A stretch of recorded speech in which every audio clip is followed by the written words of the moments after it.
Existem tantas histórias memoráveis de Jesus.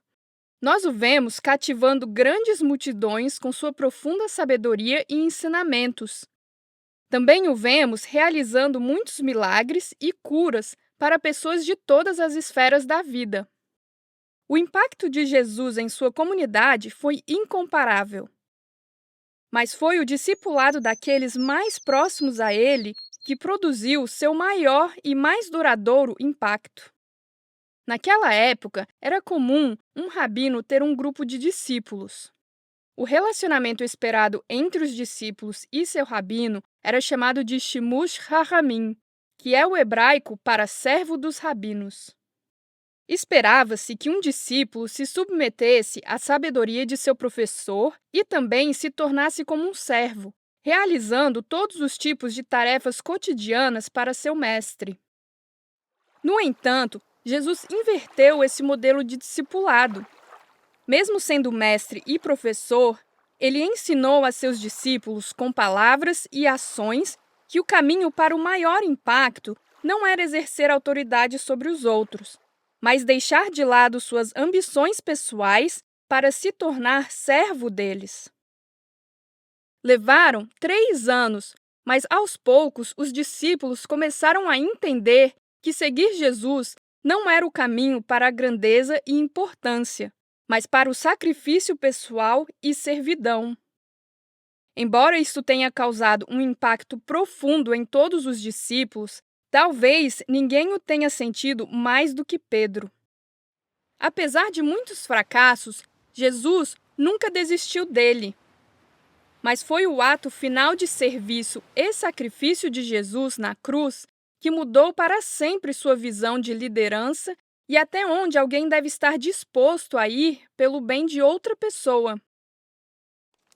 A vida de Pedro tornou-se um exemplo vivo e poderoso da redenção disponível por meio de Jesus Cristo. Como testemunha ocular de todos os ensinamentos, os milagres, a transfiguração, a morte e a ressurreição de Jesus, Pedro passou a vida proclamando as boas novas do reino de Cristo e tornando-se um servo para os outros da mesma forma que Jesus o serviu. Através das proclamações de Pedro e dos outros discípulos, milhares de pessoas passaram a acreditar. Logo no início, um jovem judeu chamado João, ou Marcos, como é mais conhecido, juntou-se à comunidade de crentes.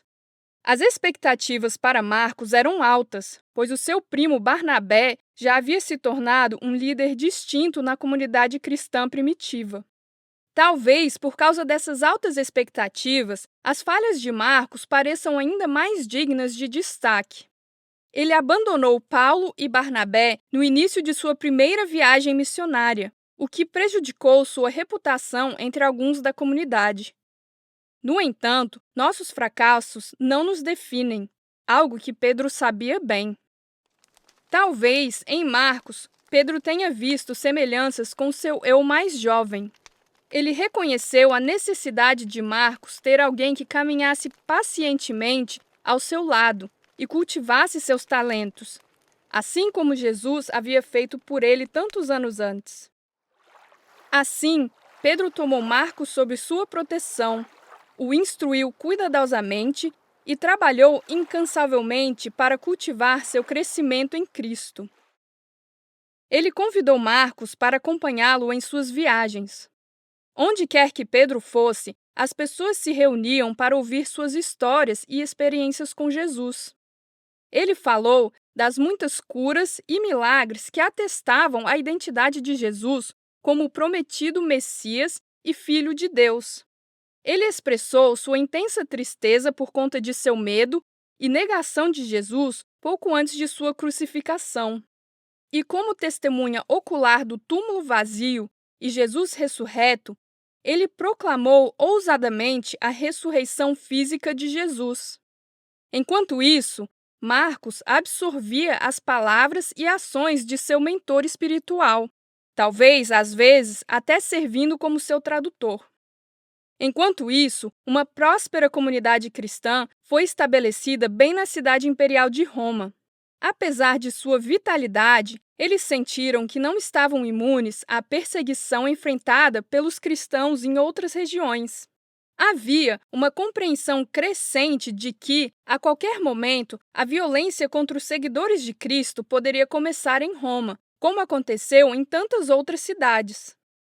Tanto Pedro quanto Marcos tinham um histórico de fuga diante do perigo. Mas, ao longo dos anos, ambos cresceram em sua compreensão de que seguir Jesus geralmente exige sacrifício. Dessa vez, em vez de fugir por medo da perseguição, eles corajosamente foram direto para a perigosa situação em Roma. Como haviam feito tantas vezes antes, Pedro compartilhou seus relatos pessoais sobre Jesus e Marcos estava ao seu lado. Juntos, eles atenderam às necessidades dos cristãos e os fortaleceram para serem imitadores de Cristo, mesmo que isso significasse compartilhar seu sofrimento. Foi nessa época que Marcos percebeu que se aproximava o tempo em que Pedro e o restante das testemunhas oculares de Jesus não estariam mais por perto para compartilhar esses testemunhos.